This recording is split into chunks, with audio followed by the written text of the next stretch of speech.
Oh my gosh, the Hillbilly's doing a knife review video. Well, if y'all watch my channel, I've done a few of them here and there.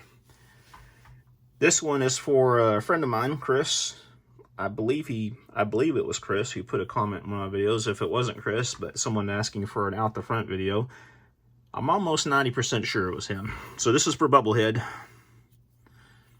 But this is my everyday carry blade. This is the Benchmade Phaeton Black Class. You'll notice it's in a black box. That's because it's the Black Class. Receipt from when I purchased it. You get your handy dandy little bag and the Benchmade manual in there. I carried one of these for quite a while, and I also carried a Microtech Ultratech for a long time, a double-edged Ultratech. That Microtech, I really used the crap out of it, to put it honestly. And when I finally traded it for something, I actually got more for it than I had in it originally after I carried it for a year or two. Crazy how that works. But I kind of like the Benchmade's a little bit better. Now, this is, I guess we'll call this review. This is more than just a 3-minute close-up. We'll call this a desktop review of these. Now, those who don't know, an out-the-front knife are called that, or an OTF, because of this. Boy, look at that, how quick that thing went in there. But yeah, see? When you slide this forward, and you can barely see the blade peeking at you right there, going, hello. But when you slide this forward, the blade comes out like so. When you slide it back, the blade retracts. Oh my gosh, people say, that's a switchblade. That's illegal. Yeah, no it's not. Some areas of the country, yes. Some states, yes. Here in the great state of Texas, nah. You can carry a switchblade. Heck, you can carry brass knuckles legally. So, let's get that part out of the way. But let's take a close look at this thing.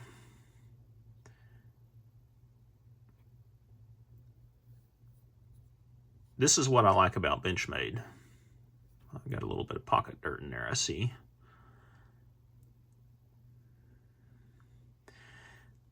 And you can tell I haven't carried this one very long.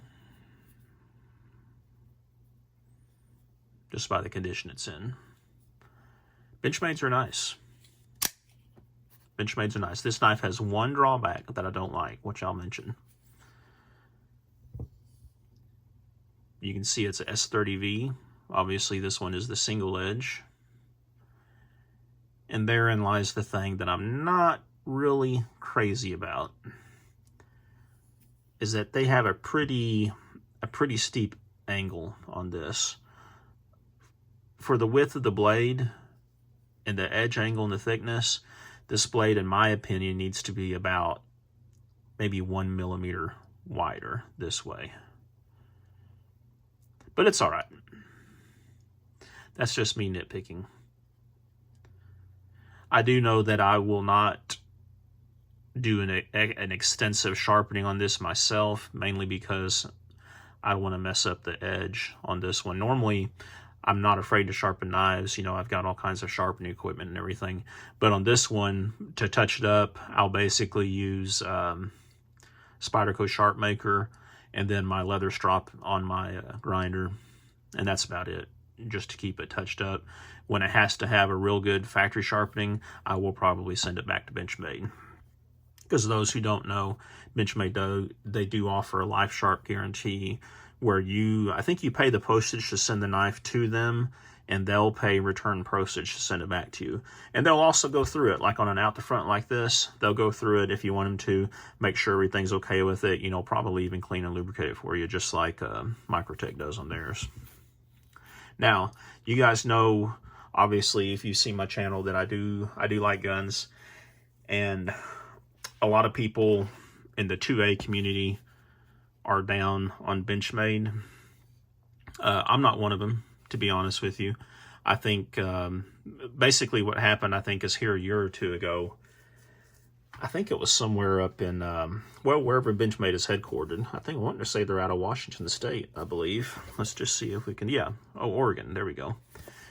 The police up there, this is from my understanding, this is what I remember. It may not be accurate, but I know the police or someone up there had a bunch of firearms they needed to dispose of.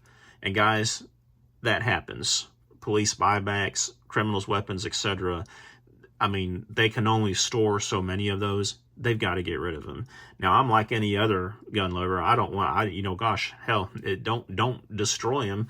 Sell them to us gun nuts cheap. You know what I mean? And let us. But it's just part of the process. The bottom line is, I do respect police. They had to destroy those guns, and what Benchmade did, they offered to help them destroy those guns. So, do I hold any ill will towards them for that? No. If you do, I respect your decision as well, but I will still support Benchmade and buy their products. So, please do me a favor though. Don't make me shut off comments on this video because of the comments about Benchmade. Yeah, keep them to yourself. I'm just telling you my thoughts. I respect your decision if you don't want to purchase or own Benchmade products. So, but that's it. That's what they look like. Now, if you really want to know how this works, check out Nick Shabazz, Shabazz, I think. You can find him on YouTube. Just look for Nick Shabazz, that somewhat type of spelling, knife reviews. He has an excellent video on this where he actually takes his apart, which is one other thing I like about Benchmade. They use normal Torx head screws, whereas someone like Microtech, they use the screws, which you can get bits for them, but the Microtech, they don't like you to tamper with them. They want you to send it in. Benchmade, from what I've heard, you can take one of these apart. If you can't put it back together, you can send the parts of Benchmade and they'll put it together for you. But check out Nick's video if you want to see how these work. It's actually pretty simple on the inside. What happens is, right now when it's open and when it's closed, there are no springs in here under pressure. It's not like it's under pressure with and you lift a lever and that spring goes flying out like a normal switchblade. What happens is when you push this button up, you have a lot of spring resistance. See that? So what happens is you're actually cocking the spring to shoot that blade forward until it gets to the point where it lets go. And right there, there is no spring tension anymore. The same thing when you close it. You're pulling back on this and you can feel the spring resistance when you're pulling it back. Well, what's going to happen if, if it hits something when it's opening? Well, let me show you. We'll fold up a piece of notebook paper here a couple of times. What'll happen is this blade has a safety catch on it. We'll see if it goes right through this paper or if the catch happens. Uh-oh. See, that's exactly what happens. Now the blade is off track. So, but you can see on the paper, well, I can't even tell, maybe right there is where it hit. I can't even tell for sure though. You can see on the paper it didn't really damage anything. Now to fix it, you just pull this like this and recock it again.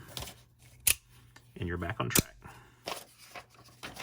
Now, one characteristic just about all out fronts have, a lot of people don't like, there's some wiggle in the blade. Yeah, see that? If you can see it or not. It's not a lot. I've encountered a lot of factory knives that are like slip joints or whatever, or even lockbacks that have worse blade play than that.